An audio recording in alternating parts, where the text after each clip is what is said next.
What happens when you're rejected by those closest to you, but seen by God? When the ones you love turn their backs, yet the Almighty opens his eyes? This is the story of Hagar and Ishmael, a tale of heartbreak and hope, of human cruelty and divine compassion.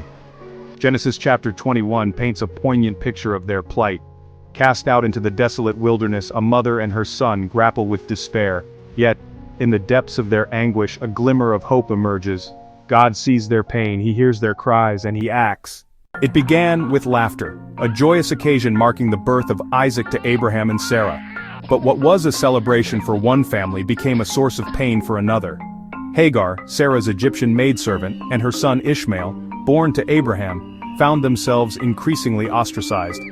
The laughter of Isaac seemed to mock their fragile place within the family. The tension, simmering beneath the surface, finally erupted. Sarah, unable to bear the sight of Ishmael any longer, demanded his expulsion. "Get rid of that slave woman and her son," she declared to Abraham, "for that slave woman's son will never share in the inheritance with my son Isaac." Genesis 21:10. Abraham's heart was torn. How could he banish his own son, flesh of his flesh? Yet God instructed him to heed Sarah's words. And so, with a heavy heart, Abraham sent Hagar and Ishmael away. Imagine the scene, the desolate landscape stretching before them, the scorching sun beating down.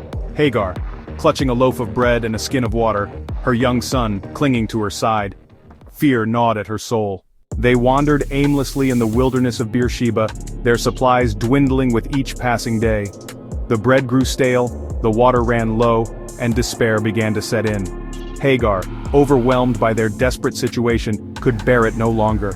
"Let me not see the death of the boy," she cried out, her voice hoarse with anguish. Genesis 21:16. Casting Ishmael under a shrub, she moved away, unable to witness her son's demise. She collapsed, her body racked with sobs, tears streaming down her face, mingling with the dust of the desert. But God saw their plight. He heard the cries of the desperate mother and the whimpers of the young boy. He would not abandon them in their time of need. From the heavens, the angel of the Lord called out to Hagar, "What is the matter, Hagar? Do not be afraid. God has heard the boy crying as he lies there." Genesis 21:17. God saw their suffering, he heard their cries, he knew their pain, and he would provide. God opened Hagar's eyes and she saw a well of water. Hope, like the cool, life-giving water, surged through her. She ran to the well, filled the skin with water, and gave her son a drink. God's intervention was immediate and miraculous.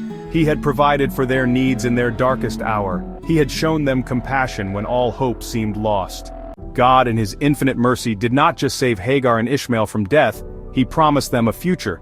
"Lift the boy up and take him by the hand, for I will make him into a great nation." Genesis 21:18. Even in their rejection, God had a plan. He would honor the covenant he made with Abraham, extending his promise to Ishmael as well. Hagar, once filled with despair, now clung to this promise, her heart overflowing with gratitude. Hagar and Ishmael, strengthened by God's provision and encouraged by his promise, went on to make a life for themselves in the wilderness of Paran. Ishmael grew strong, becoming a skilled archer, and eventually, a father himself. God remained faithful to his word. He watched over them, guided their steps, and ensured that the son, once cast out, would indeed become the father of a great nation. The story of Hagar and Ishmael serves as a powerful reminder that even in our darkest moments, we are not alone. God sees our pain, hears our cries, and intervenes in his perfect timing. He is a God of compassion, a God of provision, a God who keeps his promises. Even when we are rejected by the world, we are never forsaken by him. His love pursues us, his grace sustains us, and his faithfulness guides us through the wilderness of life. Just as he did for Hagar and Ishmael, he will do for us. He will never leave us nor forsake us. We hope this story touched your heart. If it resonated with you, give it a thumbs up and share your thoughts in the comment section. Don't forget to subscribe so you never miss a moment in our journey through the scriptures. God bless you.